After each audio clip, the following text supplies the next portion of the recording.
আসসালামু আলাইকুম everyone. I hope আপনারা সবাই অনেক ভালো আছেন। আজকে আবার নতুন একটি রেসিপি নিয়ে আপনাদের সামনে চলে আসলাম। তো আমি আজকে বানাচ্ছি খুবই হেলদি, সুস্বাদু আর স্বাস্থ্যকর একটি খাবার। তো চলুন বেশি কথা না বলে ভিডিওটি শুরু করা যাক। তো প্রথমে আমি এইদিকে লাউ শাকগুলো বেছে নেব। তো এদিকে আমার লাউ শাকগুলো বেছে নেওয়ার পর এখানে আমি নিয়েছি মুসুরের ডাল, আলু, কাঁচা লঙ্কা, পেঁয়াজ। রান্নাটা আমি চুলায় করব, ওর জন্য চুলায় আগুন ধরিয়ে তারপরে কড়াইটা বসিয়ে দিলাম। তো এবার কেটে রাখা সবজিগুলো যেমন লাউ শাক, আলু, মুসুরের ডাল, পেঁয়াজ, মরিচ সবগুলো এবার দিয়ে দিব।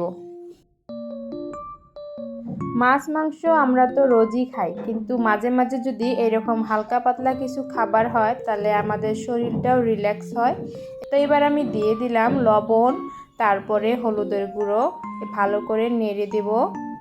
লাউ শাকের থেকে পানি ছেড়ে দিয়েছে, তবুও আমি আর একটু পানি দিয়ে দিলাম, কারণ আলু আর যাতে ডালটা সিদ্ধ হয়ে যায়।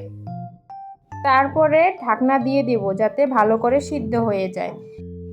তো এদিকে আমি পাটাতে কিছু পরিমাণ সর্ষে বেটে নেব আর বেটে নেব জিরা। জিরার সাথে 2-3টা রসুনও বেটে দেব। জিরা আর সর্ষে তারপরে রসুন বাটা হয়ে গেছে। তো এদিকে আমার সবজিটাও সিদ্ধ হয়ে গেছে, ঢাকনা তুলে আর একটু ভালো করে নেড়ে নেব। সবজিটা একদম সিদ্ধ হয়ে গেছে, আমি এটা আরেকটা বাসনে ঢেলে নেব। তো দেখতেই পারছেন কালারটা খুব সুন্দর হয়েছে। তারপরে সম্বার দেওয়ার জন্য এখানে আমি তেল দিয়েছি, সর্ষের তেল, তারপরে দিয়েছি জিরে, শুকনা মরিচ 2টা, আরও দিয়ে দিব রসুন, তারপরে দিয়ে দিব পেঁয়াজ। এগুলা খুব ভালো করে দিয়ে নেড়ে নেব যাতে সম্বারটা খুব ভালো করে এসে যায়। সম্বারটা একদম রেডি হয়ে গেছে। তো এবার আমি সবজিটা ঢেলে দেব।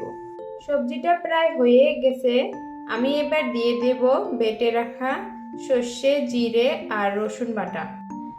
যদি ভিডিওটি ভালো লাগে তাহলে অবশ্যই একটি লাইক দিবেন, আর আপনারা কোন ভিডিও দেখতে চান আমাকে অবশ্যই কমেন্টে জানাবেন। আজকের জন্য এটুকুই, খোদা হাফেজ।